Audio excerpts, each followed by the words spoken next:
Hello दोस्तों, RV रोचक कहानी में आपका स्वागत है।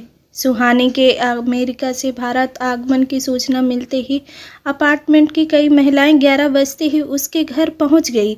कुछ मुक्त भोगियों ने बिना कारण जाने ही एक स्वर में कहा, हमने तो पहले ही कहा था कि वहां अधिक दिन मन नहीं लगेगा। बच्चे तो अपना काम में व्यस्त रहते हैं, हम सारा दिन अकेले वहां क्या करें। अनजान देश, अनजान लोग, अनजान भाषा, और फिर ऐसी हमारी क्या मजबूरी है कि हम मन मारकर वहाँ रहें ही। आपके आने से न्यू ईयर के सेलिब्रेशन में और भी मज़ा आएगा। हम तो आपको बहुत मिस कर रहे थे। बहुत अच्छा हुआ कि आप आ गई।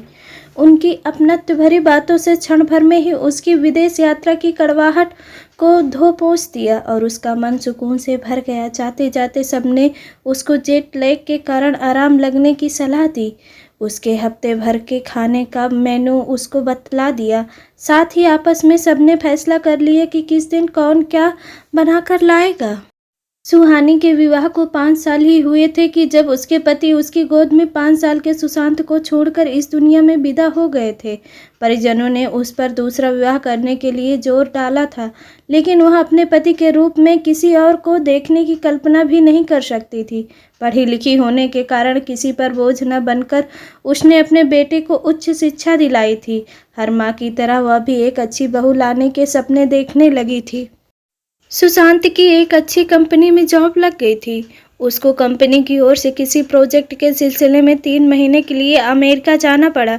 सुहानी अपने बेटे के भविष्य की योजनाओं में बाधक न बनना चाहती थी, लेकिन अकेले रहने की कल्पना से ही उसका मन घबराने लगा था। अमेरिका में 3 महीने बिताने के बाद कंपनी ने 3 महीने का समय और बढ़ा दिया था। उसके बाद सुशांत की योग्यता देखते हुए कंपनी ने उसे वहीं की अपनी शाखा में कार्य करने का प्रस्ताव रखा, तो उसने अपनी माँ से भी बिना विचार विमर्श करना जरूरी नहीं समझा और स्वीकृति दे दी, क्योंकि वह वहाँ की जीवन शैली से बहुत प्रभावित हो गया था। सुहानी इस स्थिति के लिए बिल्कुल तैयार नहीं थी। उसने बेटे को समझाते हुए कहा था, बेटा, अपने देश में नौकरियों की क्या कमी है जो तू अमेरिका में बसना चाहता है। फिर तेरा विवाह करके मैं अपनी जिम्मेदारियों से मुक्त होना चाहती हूँ। साथ ही तेरे बच्चे को देखना चाहती हूँ, जिससे मेरा अकेलापन समाप्त हो जाए। और यह सब तभी होगा जब तू भारत में होगा। मैं कब से यह सपना देख रही हूँ और यह पूरा करने का समय आ गया है। तो इनकार मत करना। यह बोलते बोलते उसकी आवाज़ भर्रा गई थी। वह जानती थी कि उसका बेटा बहुत जिद्दी है। वह जो ठीक समझता है वही करता है। जवाब में वह बोला, मम्मा, आप परेशान मत हो। मैं आपको भी जल्दी ही अमेरिका बुला लूँगा और आपका सपना तो यहाँ रहकर भी पूरा हो जाएगा। लड़की भी तो मैं यहाँ रहते हुए खुद ही ढूंढ लूँगा। बेटे का 2 टूक उत्तर सुनकर सुहानी सकते में आ गई। उसको लगा कि वह पूरी दुनिया में अकेली रह गई थी। साल भर के अंदर ही सुशांत ने सुहानी को बुलाने के लिए दस्तावेज भेज दिए। उसने एजेंट के जरिए वीज़ा के लिए आवेदन कर दिया। बड़े बेमन से वह अमेरिका के लिए रवाना हुई। अनजान देश में जाते हुए वह अपने को बहुत असुरक्षित अनुभव कर रही थी। मन में दुविधा थी कि पता नहीं उसका वहाँ मन लगेगा कि नहीं। हवाई अड्डे पर सुशांत उसे लेने आया था। इतने समय बाद उसको देखकर उसकी आंखें छलछला आईं। घर पहुंचकर सुशांत ने घर का दरवाज़ा खटखटाया। इससे पहले कि वह अपने बेटे से कुछ पूछे, एक अंग्रेज महिला ने दरवाज़ा खोला। वह सवालिया नज़रों से सुशांत की ओर देखने लगी। उसने इसे इशारे से अंदर चलने को कहा। अंदर पहुंचकर बेटे ने कहा, मम्मा, आप फ्रेश होकर आराम करिए। बहुत थक गए होंगे। मैं आपके खाने का इंतजाम करवाता हूँ। सुहानी को चैन कहा। मन ही मन बना रही थी कि उसका संदेह गलत निकले, लेकिन इसके विपरीत सही निकला।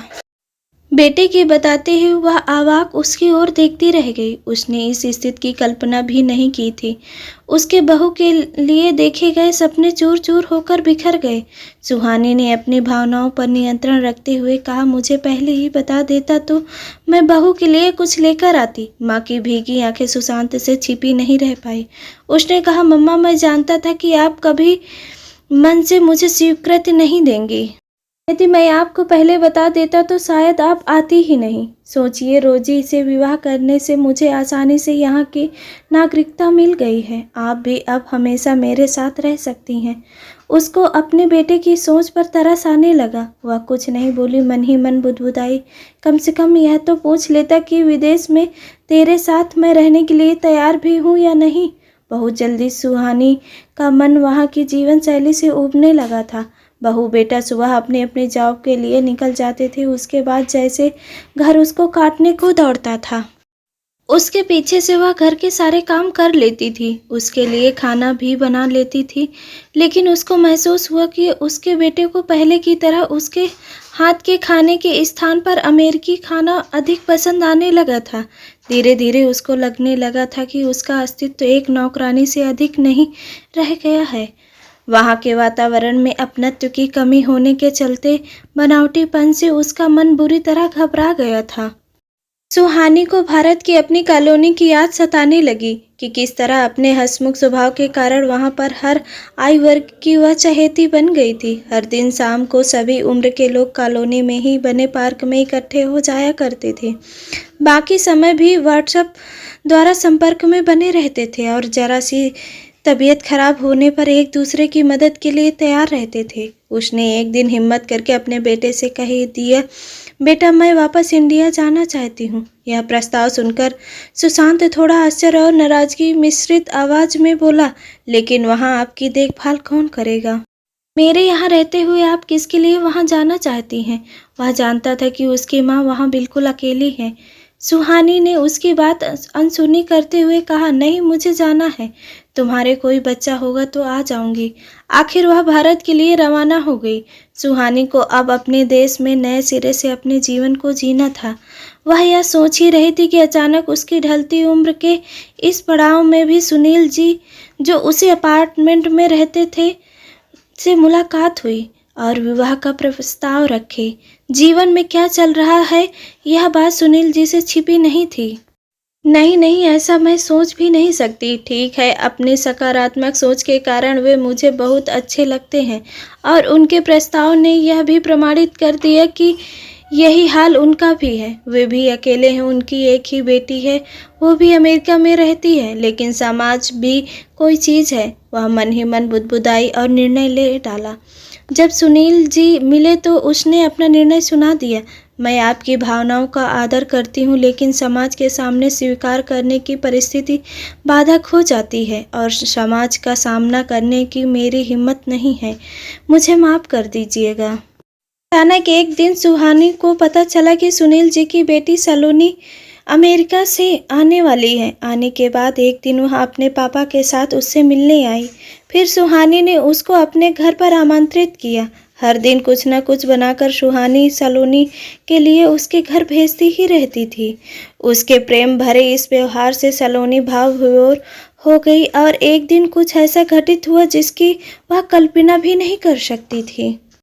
अचानक एक दिन सलोनी उसके घर आई और बोली, एक बात बोलूं, आप बुरा तो नहीं मानेंगी? आप मेरी माँ बनेंगी? मुझे अपनी माँ की याद नहीं है कि वह कैसी थी, लेकिन आपको देखकर लगता है कि ऐसी ही होंगी। मेरे कारण मेरे पापा ने दूसरा विवाह नहीं किया। पता नहीं नई माँ मुझे माँ का प्यार दे भी पाएगी या नहीं, लेकिन अब मुझसे उनका अकेलापन देखा नहीं जाता। मैं अमेरिका नहीं जाना चाहती थी, लेकिन विवाह के बाद लड़कियां मजबूर हो जाती हैं। उनको अपने पति के साथ जाना ही पड़ता है। मेरे पापा बहुत अच्छे हैं, प्लीज़ आंटी आप मना मत करिएगा। इतना कहकर वह रोने लगी। सुहानी शब्दहीन हो गई। उसे समझ नहीं आ रहा था कि वह क्या कहे। उसने उसे गले लगा लिया और बोली, ठीक है बेटा, मैं विचार करूंगी।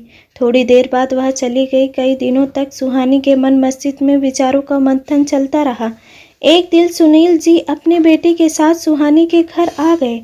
वह असमंजस की स्थिति से उबर ही नहीं पा रही थी। सब कुछ समझते हुए सुनील जी ने बोलना शुरू किया, आप यह मत सोचना कि सलोनी ने मेरी इच्छा को आप तक पहुंचाया है। जब से वह आई है हम दोनों की भावनाएं इससे छिपी नहीं रही। उसने मुझसे पूछा तो मैं झूठ नहीं बोल पाया। अभी तो उसने महसूस किया है, धीरे धीरे सारी कॉलोनी जान जाएगी। इसलिए उस स्थिति से बचने के लिए मैं अपने रिश्ते पर विवाह की मुहर लगाकर लोगों के संदेह पर पूर्ण विराम लगाना चाहता हूँ। शुरू में थोड़ी कठिनाई आएगी, लेकिन धीरे धीरे सब भूल जाएंगे। आप मेरे बाकी जीवन की साथी बन जाएंगी। तो मेरे जीवन के इस पड़ाव का खालीपन खत्म हो जाएगा। इस उम्र की इससे अधिक ज़रूरत ही क्या है? सुनील ने बड़े सुलझे ढंग से उसे समझाया। सुहानी के पास अब तर्क करने के लिए कुछ भी नहीं बचा था। उसने आंसू भरी आंखों में से हामी भर दी। सलोनी के सिर से मानो बोझ हट गया और वह भाव तिरेक में सुनील के गले से लिपट गई। अब सुहानी को अपने बेटे की प्रतिक्रिया की भी चिंता नहीं थी।